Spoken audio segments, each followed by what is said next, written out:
Why do movies always end like that? That stupid kiss. Because isn't that just the beginning? When your lips meet, all those receptors moving into action, your nerve endings starting to Tingle. and all of a sudden you think. Or don't think, you Feel. I'm in trouble. Because my nerve endings were dancing with hers. That first feeling, it's. And then it's flight. As in, all I want to do is get out of here. This is dangerous territory. This is. For me, it was fight, not flight. It was run away. No, it's put on your gear and get in there. This might be it. Catch him. Knock him out. Head for the door. Save yourself. See? We were mismatched from the start. No, we weren't. But that was just the beginning. We can't tell you everything. Not all of it. What happened after, there was so much. So much. So fast. Like that time we got caught in the rain in the middle of the ocean? Remember that? Yeah. The sky started roaring. The ocean started pounding on the sailboat like it was. Percussion, all percussion, loud and hard, and then you took me in your arms and you told me, if I die, I want you to know that. I love you! That was the first I love you. Cheesy, fine. But it was true. I felt it. It was true. I thought I was gonna die. And it's all I kept thinking. I have to tell her I love her. I have to tell her I love her. I have to tell her I love her. And then we survived. And after it stopped raining, I told you I loved you too. And once we've done that, and the first I love yous, we can meet each other's parents. Well, some of them. Because his mother was dead. Her father was gone, long time ago gone. A gypsy. A rat. We understood a little bit more about each other after that. A boy without a mother is a different kind of boy. A girl without a father is a different kind of girl. And then there was the bird. The bird.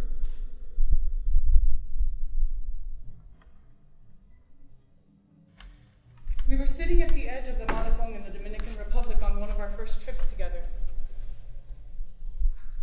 We were looking out at the sea, a calmer sea this time, and I started asking you about secret tunnels. When I was a kid, I used to imagine that my house had secret tunnels, and if I just looked hard enough, I could find one. Did you ever find one? No, there were no tunnels. No, there never are. There was this moment, though, looking for the tunnels that changed my life. It was this crazy moment, a shift, when I realized you have to build your own tunnels. You don't just find them lying around. It did something to me, that thought. There's thoughts like that, you know, that do something to your brain chemistry or something. They make a wrinkle and change the course of things. Yeah. That happened to me with a bird. A bird. I had this air gun. My father had given it to me for my birthday. It's probably like 7 at the time. My father was always at work, and I was always playing with that gun. I mean, all the time. I used to watch a lot of cowboy movies. The way the cowboys would kill the Indians was that they loaded the gun, and with one hand, like this, you know what I'm talking about? And that was it. I had this crazy aim, too. So one day, I'm outside, and there's this bird flying low. So I take my gun, and I load it with one hand like the cowboys, and I squint one eye, and I aim, and BAM! And I reload right away, but before the gun clicks again, the bird falls out of the sky. I couldn't believe it. It was amazing. It was thrilling. I had done that. I had killed something. And then this feeling overcame me. A different feeling, not a thrill, but a kind of horror. I had killed something. It was alive and flying, and now it's dead on the ground, lifeless. And I went over to touch it, and it was nothing. It had gone from being everything to nothing, all at once, and I didn't know what to do. And I thought, I'm like God and the devil all at the same time. I did this! And I suddenly realized I'm like this bird. And one day I'll just be nothing too. I started to cry, selfish and empathetic. So many feelings I'd never felt. And I thought, my mother is this bird. My mother is like this bird now. She's nothing. And I started to hyperventilate. I tried to resuscitate the bird. I tried to give it CPR like I'd seen on TV.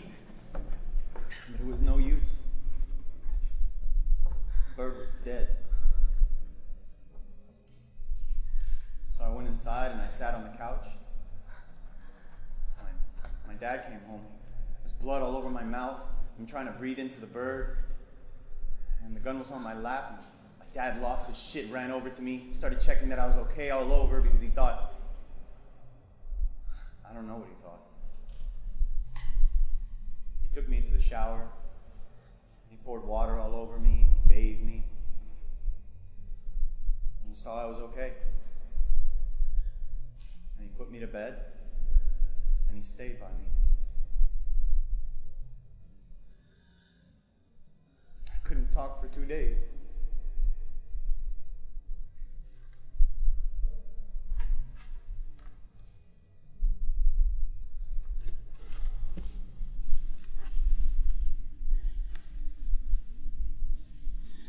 I'd had a time like that too, when I couldn't talk, when the wind had gone out of me. But I didn't tell it what it was yet. She didn't tell me anything sad or serious at first. Everything with her was bold and strong. There had been hard times, and this was a good time, and I didn't want to spoil it. The love was soft and warm, and the making of it was like energy. It fed us for a long time. Like we were plants, sucking up the sun. Every morning, she'd wake up and say, Another day to conquer. She still says that. The worst morning person, always ready to go, always.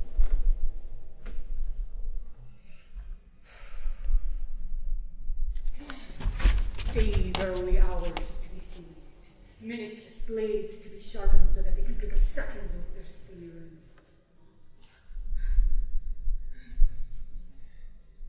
It was infectious at first. The way she'd go out into the world, cup it, bring it home. The way she got everything she wanted. She got every account she ever aimed for. And she marketed them to success. She turned coffee beans into coveted boutique coffee houses. She turned a mom and pop juice operation into a smoothie kingdom for hairy hipsters. It was like that. Everything she touched turned to magic. I could tell when he started to get jealous. His bike shop wasn't so hopping and he wouldn't let me do the marketing. It was going down like Armageddon. The 4 horsemen had already knocked on the door. It wasn't that bad. And I wasn't jealous. I was just tired. And anyway, what really did it was that day you came home after landing that homemade butter company. Who doesn't like butter? And I pulled you in close, And I said jokingly, Great. Now you'll have enough sweetness left over to butter me up. And I said, this isn't about you, Jake. You pulled away. You were pissed all of a sudden. I told you right then and there. I'll never adore you, Jake. Never. It was like she took her sword and she slowly made a gash on my chest. And it bled!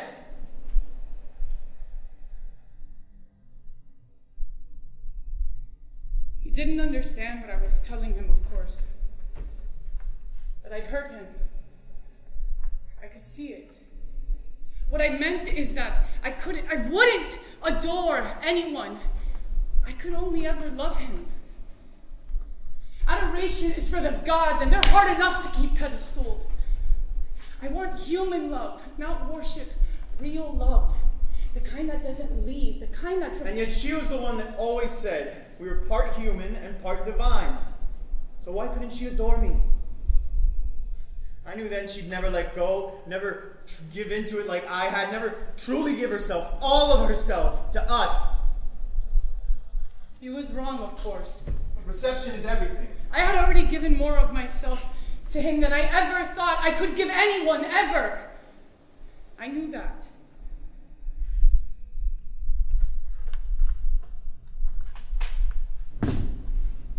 I went for a ride that day to clear my head. See what she did there? The cross? She does that every time she gets in the car. It took me a long time to ask. Why do you do that? What? The thing with the cross. Habit. She talked about religion like it was philosophy, but this, it never fails. It's always right before she turns on the engine, like superstition. Are you making fun of me? No. I really want to know. Why do you do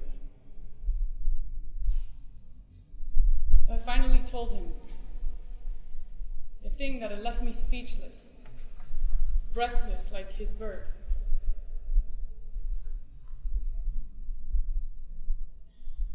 When I was 16, I had these two friends, Luca and Listo. They were twins, and we always hung out together, me, Luca, and Listo. But no one was ever the third wheel or anything, nothing like that, because Luca and Listo were one. You hung out with them the way that you'd hang out with a two-headed animal. Same being. And it was weird when you first met them because they were so identical. And they even talked the same, they said things at the same time, they walked the same. And they had this little smirk that curved in exactly the same direction. The only difference was that Luca was a little more mellow than Listo. Listo was always ready. That's why they called him Listo, because Listo means ready to go in Spanish. His mother had nicknamed him that because every morning before school, Listo would be all dressed and ready, and Luca would be slow like syrup, and Listo would shout out, "Listo, let's go!" He was like that. Like you. Yeah, we were a lot alike. And that's why you crossed yourself? I'm getting it. Sorry. Go ahead. One day, Listo and Luca were headed home after dropping me off that night. We'd gone to a party. They'd had a car that they shared before I ever got one. And they were jamming to Adina Howard's Freak Like Me, which they knew all the words to and sang all summer long. It was silly, just something that they did. The song had just come on as I was closing the door, and I remember saying, "uh-oh," and making fun of them as they turned the dial up. By the time I'd gotten to my doorstep, they'd reached the end of my block. And I heard this screech and crash, like a bomb had gone off. It felt massive. By the time I turned around, their car was totaled. The engine was on fire and there was so much smoke. And then this woman was getting out of an SUV totally drunk. She'd taken her stop sign and crashed right into them. God knows how fast she was going. Listo was dead before the ambulance arrived. His mother couldn't stop crying. For years, that woman cried. She just kept saying, maybe we shouldn't have nicknamed him Lasso. That God had taken that joke too seriously. Because he wasn't ready. Lasso wasn't ready at all.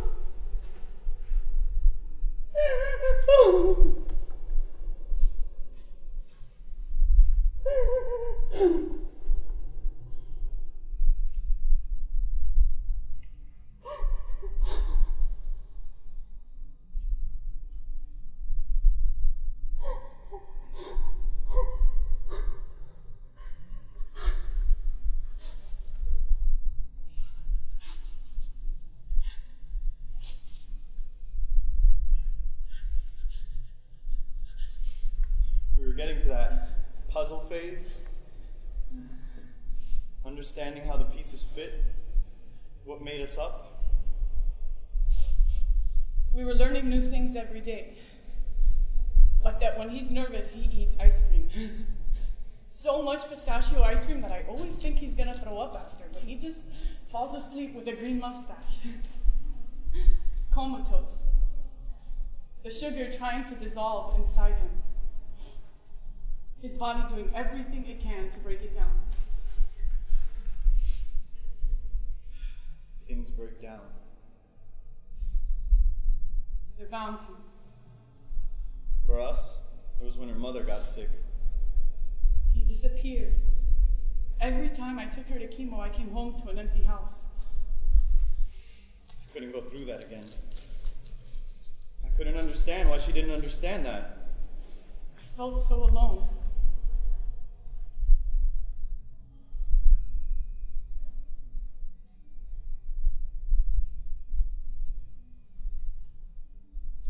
I slept with another woman. To ward off death. I know that now.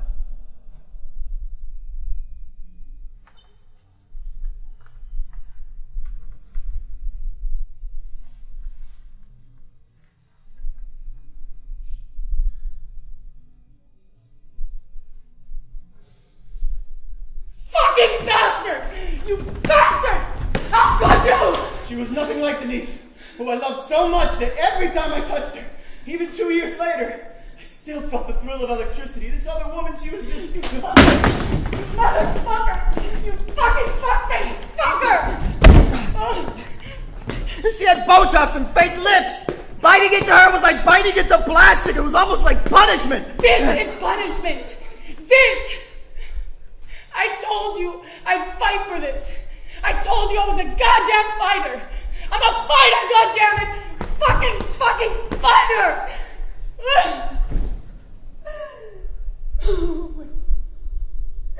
I'm so alone.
It was almost impossible to get out of this one.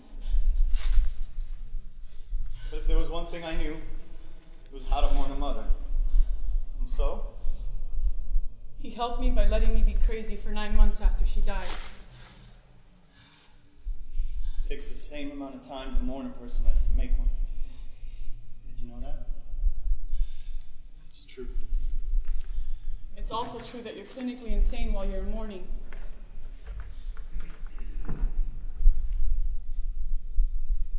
He started to be there again, even when I disappeared. The longest walks. There was one night she went out with her sneakers and her walking gear, and she went out. I came back the next morning. She came back sunburned. We started to mend that day. He covered me in a blanket and he told me, Even if you don't adore me, I adore you. and I don't know if it was the sunburn talking, or the moment, or the fact that I was just coming back to myself, but I told him, She told me. I love you too. And it was like the first time she'd said it. It was real. And that little ball of intensity, it eased for a second. And she let me just blanket her. Cover me.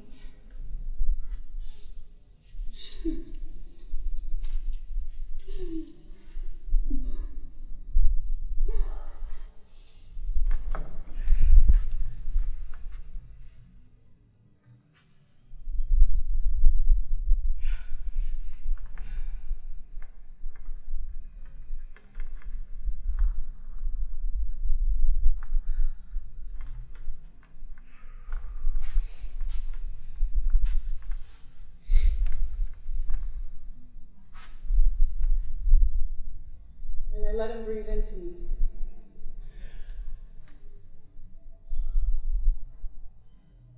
And again.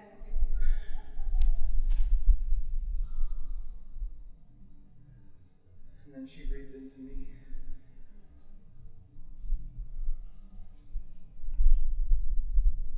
And again.